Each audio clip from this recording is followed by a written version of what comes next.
That song was rendered using this config file. Check it out.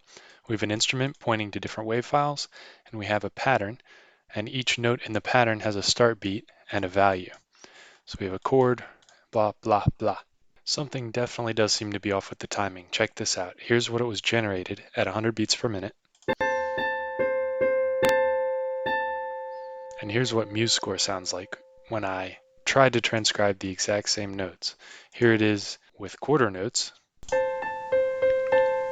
clearly faster. And here it is, oh, I'm sorry, that was with eighth notes. Here it is with quarter notes. Let's see how that sounds. Compared to.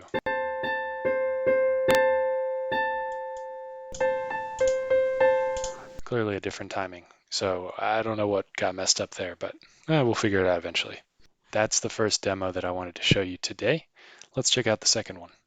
LTstrange created basically a synthesizer. Check it out.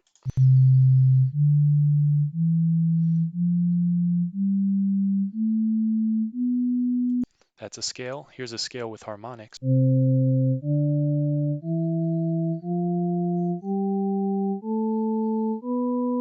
And here is a tune called Coolies.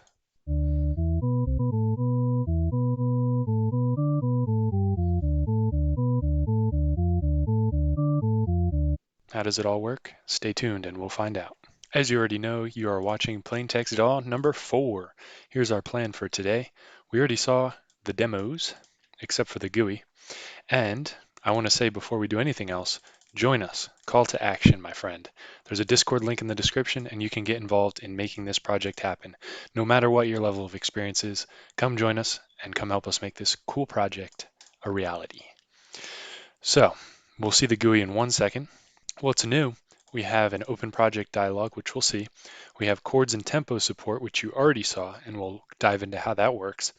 And we're going to work on integrating the synthesizer that LTstrange has, as well as improving the instrument loader and maybe loading instruments from multiple sources.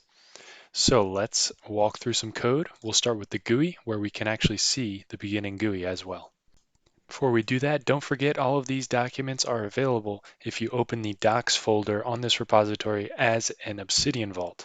You can see our roadmap has been updated with a few new green areas that have been completed, and we have some new ideas that you'll see in yellow here. Here's the demo. The plaintext-daw command now has 2 subfunctions. One is render, which you already saw, it creates songs. The second one is GUI. If we run GUI, we get a window, has an open project, and you hit that and you get hello world. That's it. But it's a start that will help us start filling in the GUI later. So how did that work? Let's see. We just added the GUI command, we meaning LTstrange. Thank you for doing this, LTstrange. It's all you. Here is the GUI file, has a main window, and yeah, it's just Qt5 code to open a window. I didn't write this, LTstrange did, so full credit goes to him. Thank you for that. And we added PyQt5 as a dependency. How about adding the render with tempo and chords? I made a ton of changes for this one actually. I experimented with GitHub workflows. That's unrelated though. I just wanted to run PyTest. PyTest is now set up with this. So we had some docs updates. That's no big deal. We changed around the CLI and moved a lot of the functionality out of this file, which is great. Now the config is being loaded by this from dict inside of the song object, and then we're calling song.render. Now I won't bore you with all of these tests, which are basically just testing my version of data classes because the data classes that we had were a little too restrictive, but basically all of them have an init method and a from dict method, and that's how we're parsing the file. The meat of this, of course, is in the song.py file, which is where we have the render method now. And what we do there is we create an empty NP array of 1 dimension, aggregate all of the notes. We won't always be able to do this because eventually patterns will probably have an offset as well. All patterns will not start at time 0. But for now, we can just aggregate all of the notes, and then for each note, oops, I just realized that song data is declared twice, but that's okay. I'll fix that in a second. What we do down here is allocate a song data array. For each note, we go find the instrument by using the mapping The pattern just provides the name of the instrument, and then we look it up in the song. We find the path to the clip. I renamed the sample object to clip because it's too confusing talking about samples within an audio file, which is a sample of -1 to 1, versus a sample, which is an entire wave file. So they're clips. Little wave files are clips. Now, we use the wave to NP function, which I recently abstracted into a function to get the raw data, the number of channels, the channel width, which I found out is actually how many bytes represent each sample. In this case, I think it's 2, but that can vary, I guess. And the sample rate is the same as the frame rate, basically. In 1 second, how many samples do you have? So we compute the start of the sample, which we have a method there as well, which is a little interesting to get the start of the sample. We have the end of the sample, which is just the length of the raw data plus the start of the sample. And the number of new samples that we need is the end minus the length of the song data. If this is greater than 0, it means we need to expand the song, which we can do by padding it with zeros. NumPy lets you pad in this way. Then we just add on. In that specific part of the song data, we take the raw data and add it on because we're starting with all zeros, and then we can just add in the clips additively. So then we just convert it to wave. All right, so 2 things that we missed here, the NP to wave and wave to NP. We'll go over those, and then we'll talk about get start sample and get end sample. So let's go find those real quick. Wave to NP, we've actually already seen this. It's just in a different format, so I won't talk about it too much. We talked about this in a previous video. It's just using the built-in wave library to get raw wave data into a NumPy array.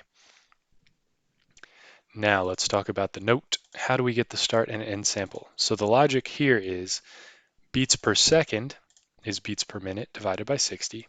Sample rate's the number of samples per second, and we're trying to figure out the sample that this note starts on.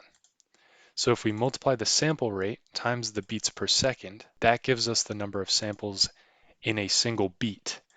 Then we multiply that by the start beat, and that gives us the exact sample that this note is supposed to start on. For the end sample, we also calculate beats per second.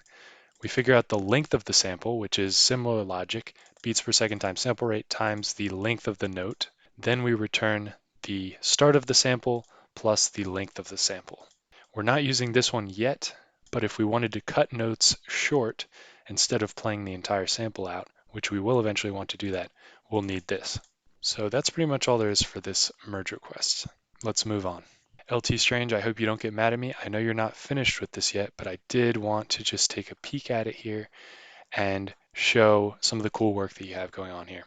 I am not going to attempt to explain it because you are certainly the expert here, but we can see that you are generating, there's no reference to outside files here. It's all generated using NumPy, which is amazing. We read in config files, the song gets saved, and the Coolies song that you showed me, I can see it's right here, and you're just encoding notes and lengths or positions or something of that nature. Amazing. Really good work. You're generating notes and parsing this config file somehow. You're using this config object to parse it. It's really great work. So I'm looking forward to integrating this into the main code base that we have. And thank you again for working on this. Awesome stuff. Really awesome. That brings us to the end of this video. Thank you for watching. Be sure to like and subscribe. And for sure, if you even have an inkling of interest in this project, come join the Discord, talk to us about it, and, let's make something happen. Have a good one.